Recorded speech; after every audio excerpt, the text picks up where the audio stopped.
So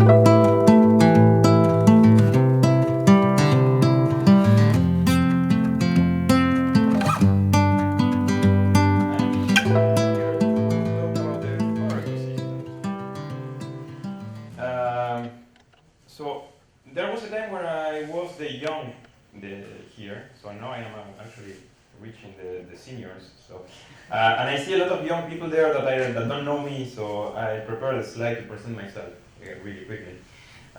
So I am a researcher in Lille, so in the north of France.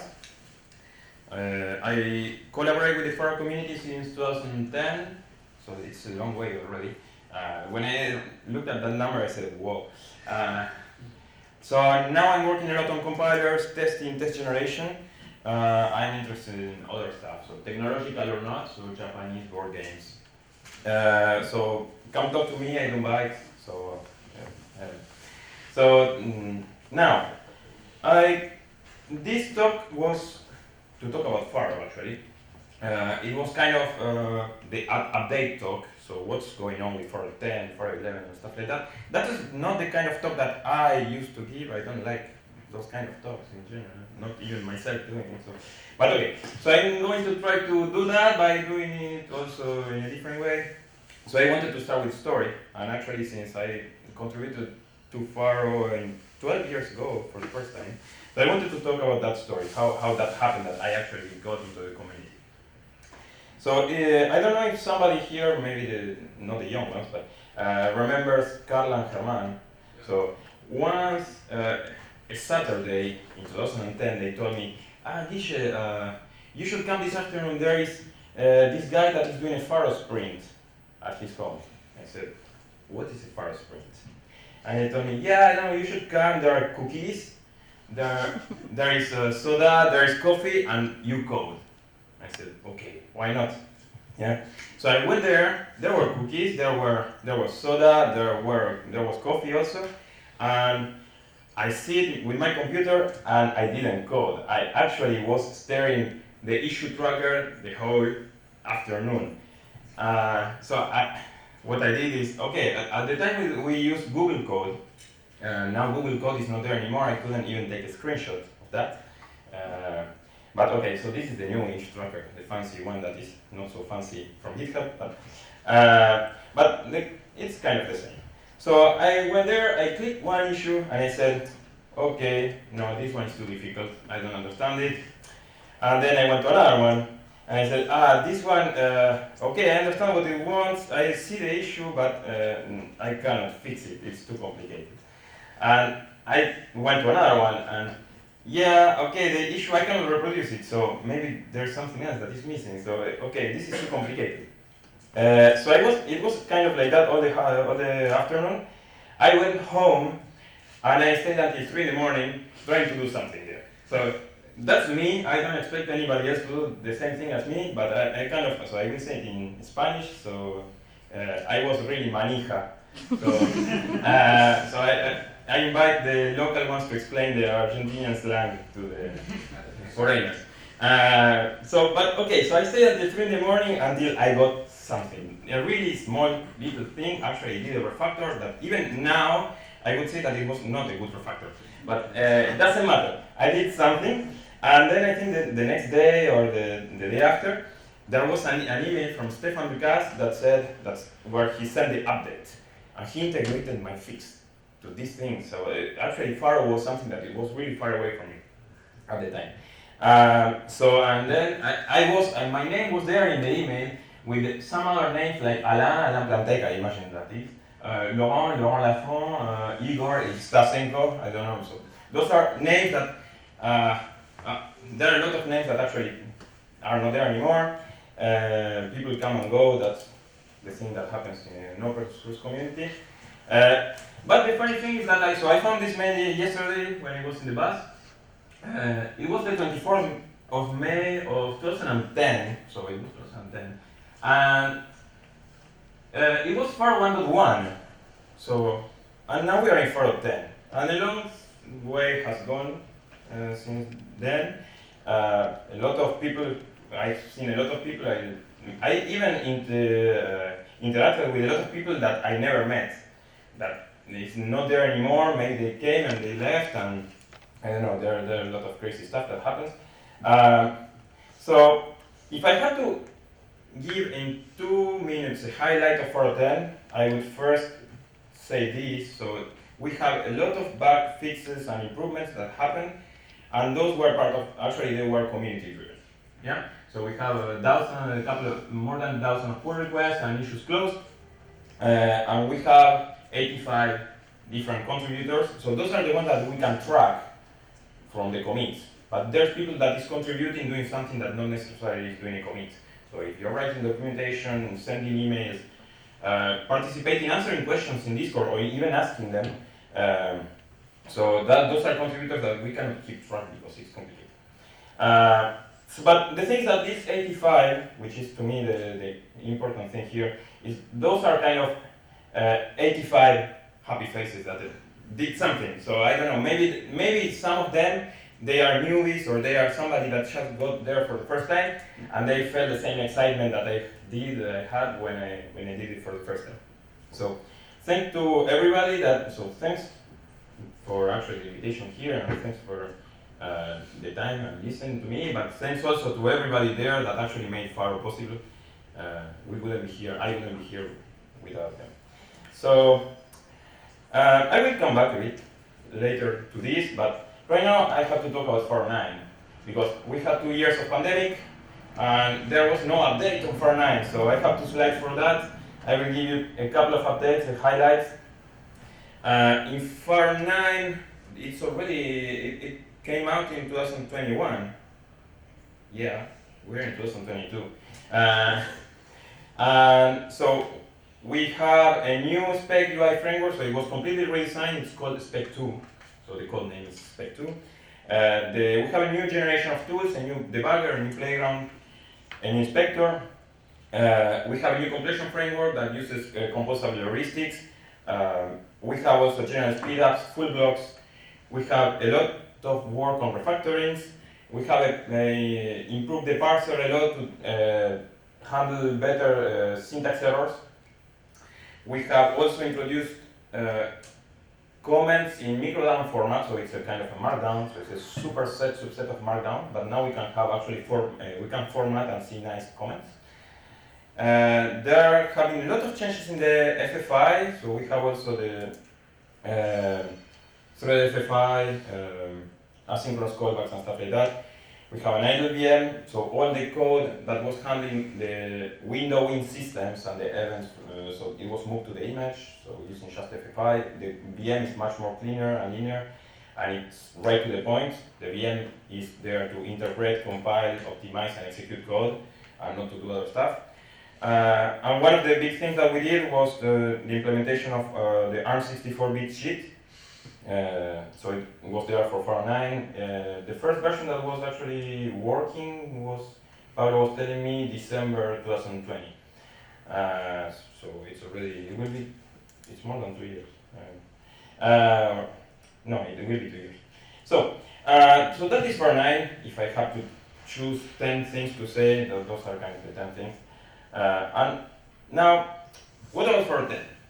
So Pharo IX was a really long release. Pharo X, we tried to have as an objective, so it's not a technical objective, it's an organizational objective, to have a shorter iteration.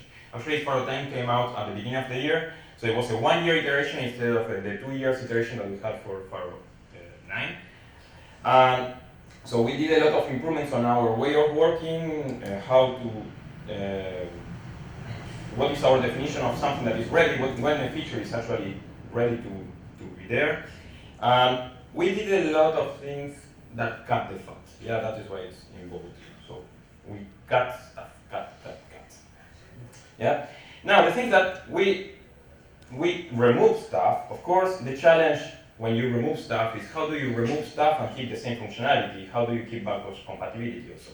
So fortunately, there were a lot of things that we could remove kind of for free. We kind of get a 10% reduction in the amount of code that we have. So it was kind of 50,000 lines of code that were removed. The idea is that we have many subsystems of many components that were kind of duplicated, doing the same thing but not quite the same in the same way. So instead of having two average or two systems doing the same, just keep one and improve that to be the better. Yeah. So some examples of stuff that we removed. So since we have spec 2, we could remove spec 1. We could remove the old Glamour and the old generation of GT tools that were not maintained anymore because we have the new tools. We removed all the old bytecode compiler, so all the old bytecode sets, the V3. We removed all the support for the old blocks because now we had the full blocks. So we removed all the VM-based event handling. There were a lot of, so we passed the machete really. While keeping still kind of compatible and clean. So, spec 2, now in Pharo X, so it was introduced in Pharo IX, spec 2 now it had a lot of improvements, mainly on stability, layouting, dynamic layouts. We have a lot of tests, so I pushed a lot of tests, UI tests. We have also, so Esteban did a lot of work on GTK support, so now actually you can express your UIs and have them rendered in Morphic or in GTK to have native interfaces and other stuff. So, for example, now Spec has one of the nicest things that were there in the Glamour framework, which are the transmissions. So we took what was good from the frameworks that we removed and we introduced them in the new frameworks. There were also many compiler improvements, so bytecode compiler improvements. Probably the most important one is the verification of variables. Now, a temporary variable is actually a runtime entity that is verified and you can talk to, and it's polymorphic with slots. You can do crazy stuff with that. So that is mainly the work of Marcus and Dennis Kudryashov, that I don't know where he is now, so it's just contributed some stuff. For this, they improved a lot the semantic analysis. They did improvements in the speed of compilation, bytecode compilation.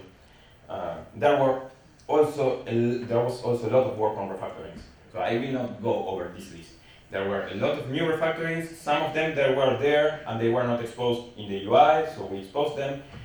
Some of them are new and they are just freshly written not so long ago. So there was a lot of work in there. In the VM, I will not give too many details today because tomorrow there's another presentation. It will be a bit more technical, but my highlights for the Pharo X VM are that we have now OBS, so Open Build System for Linux, so like that we can build the VM for apt, so you can access them through apt-get and the others, which I don't remember. We have large image support, I will talk about that a bit tomorrow, and we have a lot of stability features. So, Pharo X, I can probably there are many other stuff in there, so you can check the changes log. So it was a lot of work actually. And what about Pharo XI? So now we are working on Pharo XI since the beginning of the year. We are targeting a release date for the beginning of the next year. If I have to give you some spoilers, so you can actually go over the issue tracker if you want. Of course, that's the real stuff that is happening. But if I have to summarize what will go on in some spoilers, this is my selection. I am working a lot on ephemeron finalization to make it actually stable and really working. So in Pharo XI we will have ephemeron finalization that will reduce a lot of pressure on the weak finalization that is not so nice, and we will be able to remove a lot of dead code there. So if you want to know, so I did a lot of work of also testing the garbage collector algorithm, handling the ephemerons. You can read this. So the thing of that paper is how do we test automatically the garbage collector in a kind of smart way.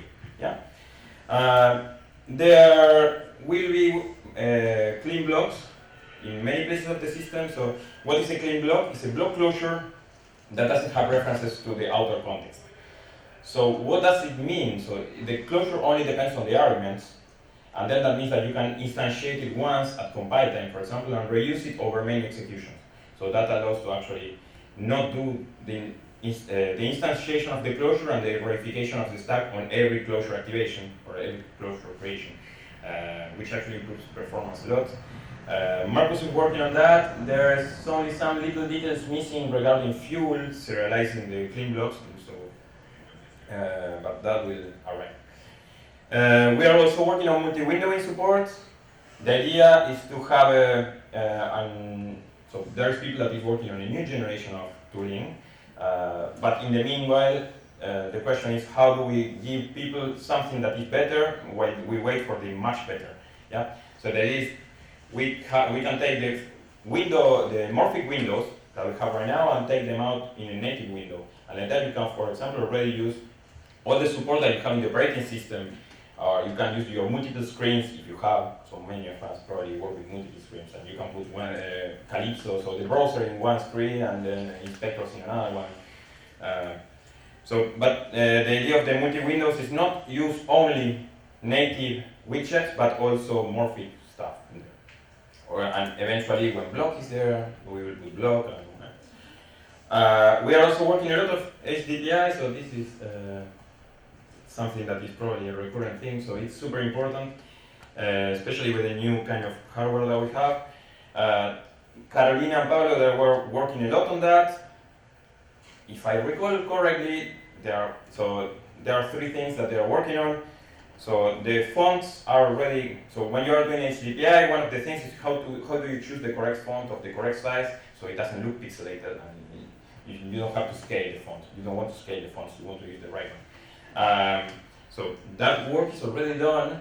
Carolina issued a pull request last week, I saw, on having vectorial icons, because also if you scale icons, they will look not nice. So even if your UI is very sleek, the icons will be pixelated, and you don't want that. So we are reviewing the icon system also, so like that you can choose the correct icon depending on the scaling that you have in your system.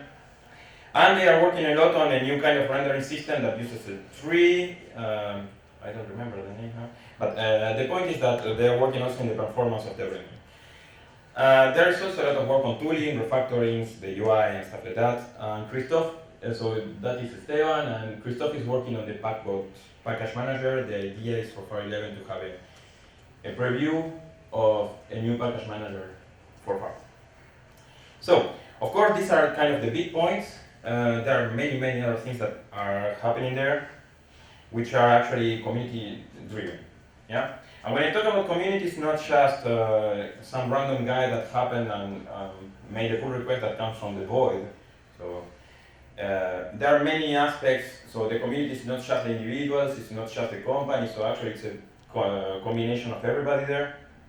So you and everybody from your place, you can actually contribute to Pharo, or actually you can contribute to any open source project. But what are the tools that you have to contribute to Pharo? So you have yourself, your time. If you want to do something, you can just make a pull request, I don't know, something like that, say something. You have also the association, the Pharo Association, I mean, talk to means about that. And if you're a company, you have the consortium, or you're an academic institution, like, I don't know, a laboratory or a university. So what can you do from your individual place? So I like to think about myself, of what I did many years ago. So yeah, you can try to do that. Probably there are more healthy ways to contribute. You don't need to stay until 3 in the morning. So there are many other ways to contribute. You can, for example, go to the Discord channels, ask questions, or even answer questions if you really dare to. So actually, that can help you to understand or learn stuff. You can go over the issue tracker like I did at the time. Once you are in the issue tracker, you can do many stuff. You can comment issues, like saying, okay, this issue I cannot reproduce it. That's actually super valuable information.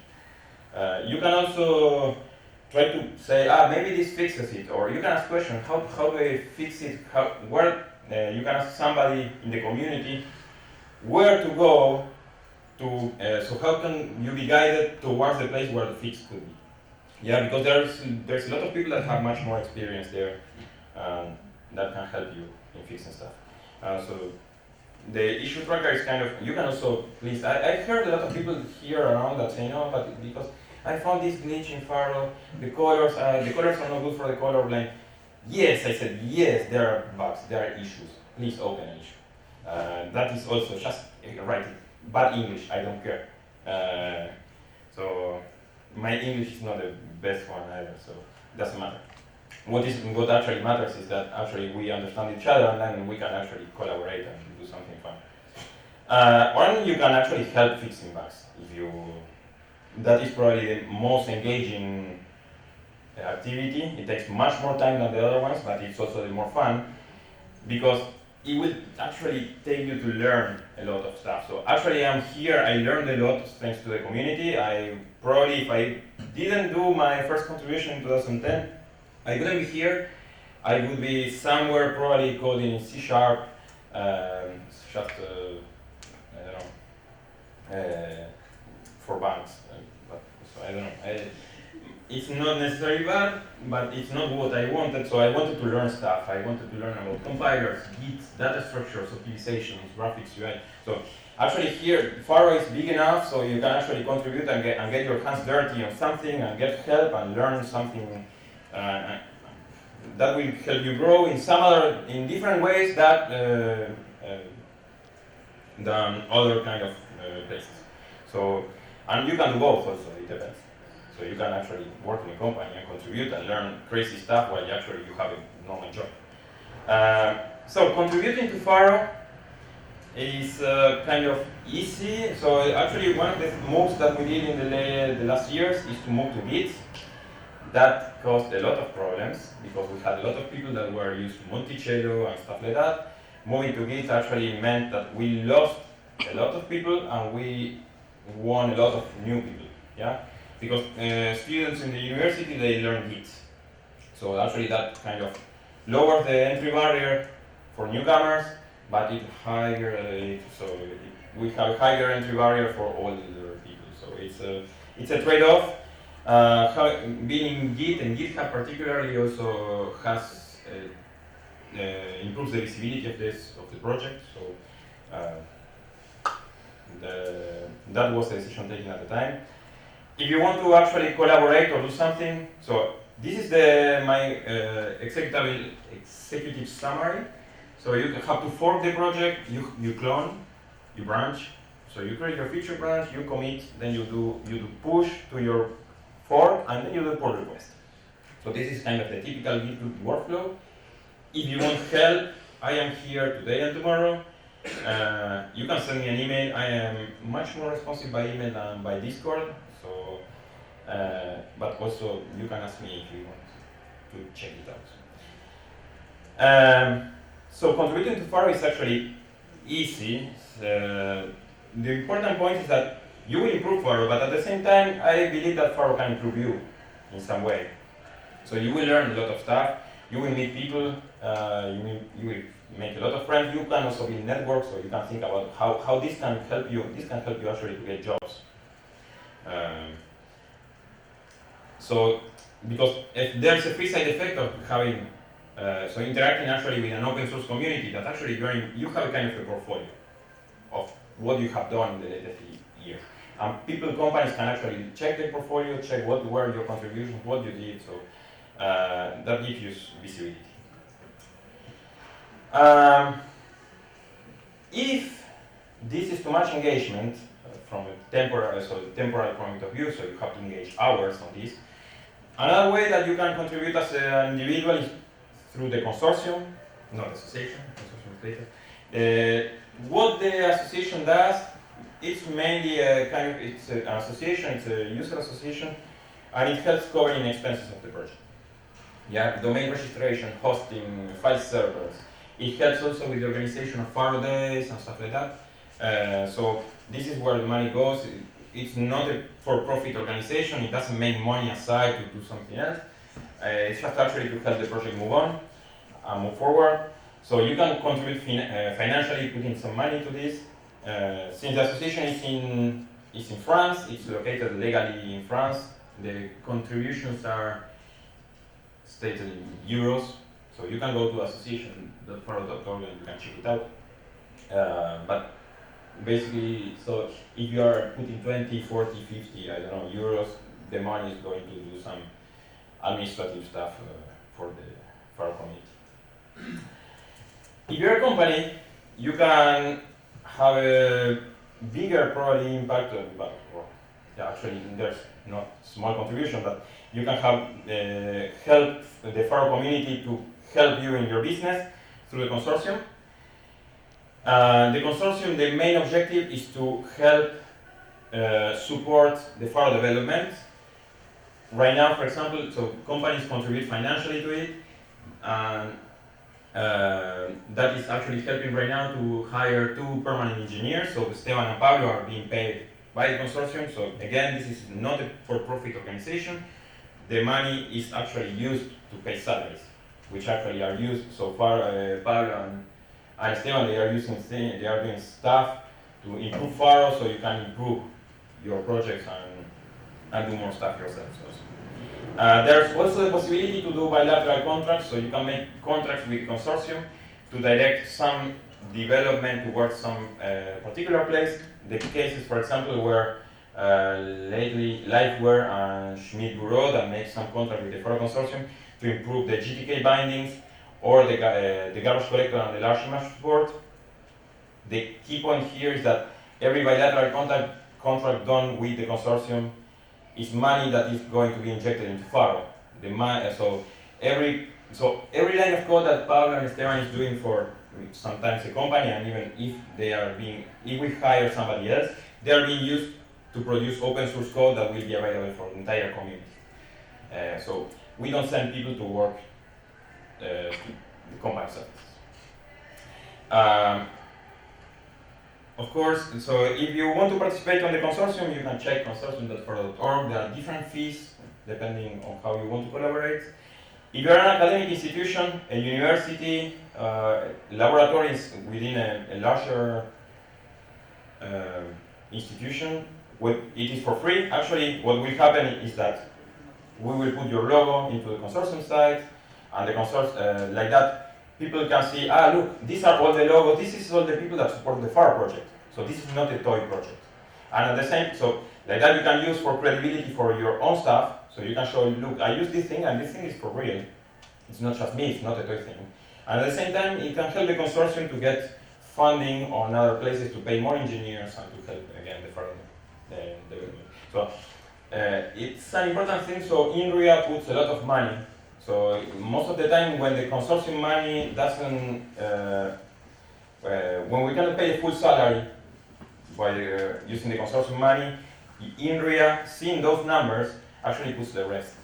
So it's kind of, if we have more companies, we probably can actually multiply it by 2, so and stuff like that. So the Pharo Consortium right now has a lot of companies and academic members, so of different levels, with different levels of contributions, Schmidt Bureau, Land Research, INRIA, Lifeware, Thales, Swidenker, and others. So thanks for everybody for the support. If you want to keep 5 stuff from today's talk, is that Pharo is not just some code that is there, it's not just a small talk, it's actually the community, it's people. So you can get involved, you can do stuff that have an impact. So even the smallest thing, answering a question in Discord is super important, because actually that helps retaining new people. So to make the thing move. Contributing is easy and it's fun and you will learn a lot. Pharo X is probably the slimmer and the sleeker release in the last years. And Pharo XI is going to have a lot of improvements in tooling and performance. So thank you very much.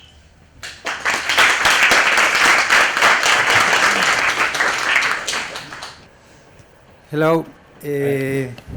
I have a question for you, Guillermo, and also for the community. It is about the compatibility between different Smalltalk versions that run in the same virtual machines.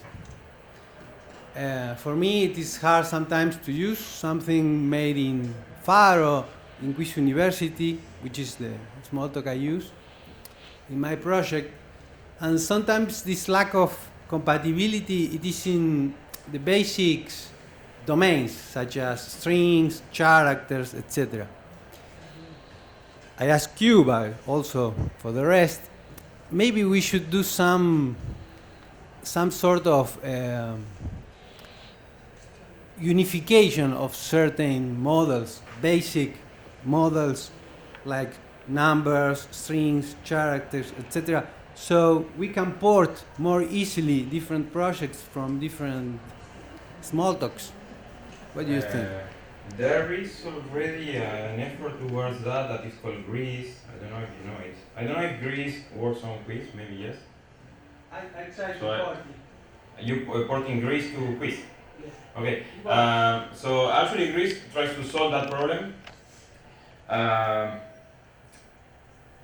So I think that it's a difficult question because there are many. So the main thing that actually happens is that I think that there is a little fragmentation in the community. I mean, I'm not saying something really strange if I say that, I think. But one of the points of that fragmentation, I think it is because people have different motivations. And they are paid by different stuff and they have to do different stuff to live. So it's complicated to align the different motivations of people. And it's people that drive the projects.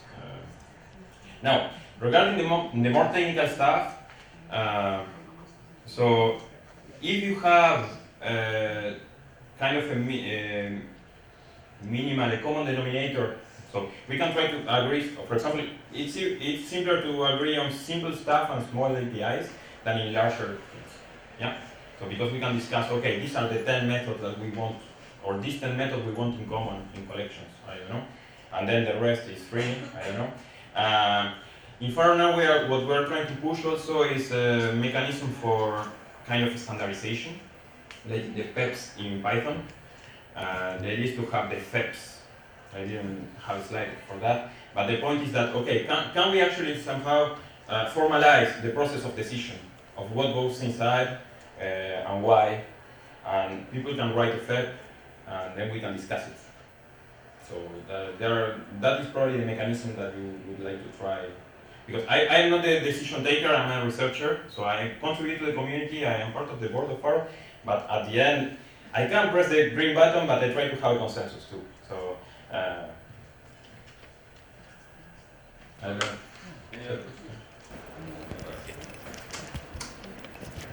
Well, hi. You kind of asked that question to me, but maybe we could talk about that afterwards, or when I do my talk, you can ask again. This is Guille's time. But a beer later. Yeah, I over beer, some discussions are actually better. Yes, I think that the only thing I want to say right now is that I think it's something that is worth discussing and talking and trying to get somewhere. Okay. Okay, so you're answering the same. As you, I believe. Yeah. Okay. Yeah. Okay. I guess we're on the same page. I wanted to ask a question too. Can you tell a bit more about, you said full blocks and large image. Can you give some technical details on what that means for someone who has no clue? Full blocks and large images. So I will talk about large images tomorrow. So I will keep you on the edge. About full blocks, so originally in the original implementation that came from Squeak, blocks were kind of inlining methods. So eventually Clément and Elliot, they did a new implementation where actually method works as a method. A block works as a method, so it's actually a different entity, a different compiled entity. So what we did is to actually put that in production for real.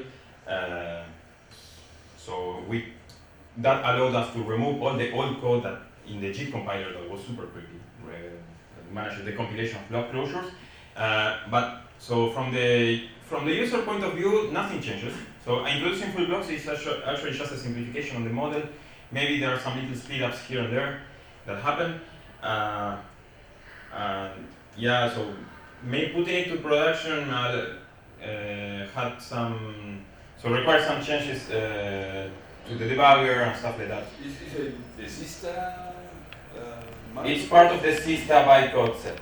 Okay. So impacts both VM and image. Yes, we needed to update the debugger, for example. And how does and the compiler, the bytecode compiler too. you just named Sista? How does this relate with whatever is happening in Squeak? I don't know what's happening in Squeak. But Sista is two things at the same time. So it's a bytecode set that is extensible. So at the same time, it introduces immutability. It introduces the new block closure model, and there are the extensions that are done to make the Scorch optimizing compiler, so the speculative JIT compilation. After a long discussion, we are probably not going to put Scorch in production. That is not what we want. That is probably open to discussion too, but so we are not going to use the extended part of the bytecode set. Sure. Last question. I don't know, it's more a comment in the sense of the incompatibility between version of Smalltalk. So for example, I would like to use a zoomable interface like Quiz, but also a single rendering tree like in Glamour's toolkit. And I don't know how we can like manage this kind of cross pollination between variants. So it's just a comment regarding not only the low level, but also the user experience. Because I think that there is a lot of stuff that is happening, at least in the open source Smalltalks, that would be nice to have something in between, or something that can help to the new user to get like all the advantage. But I don't know if that's possible. I think that is even like I don't know, more difficult. So maybe it's for the conversation over beers, but I think that it's important to have like this kind of idea of how we can make some kind of cross pollination between communities and user experiences also, not only the virtual machine. Beer or wine. Okay, thank you very much.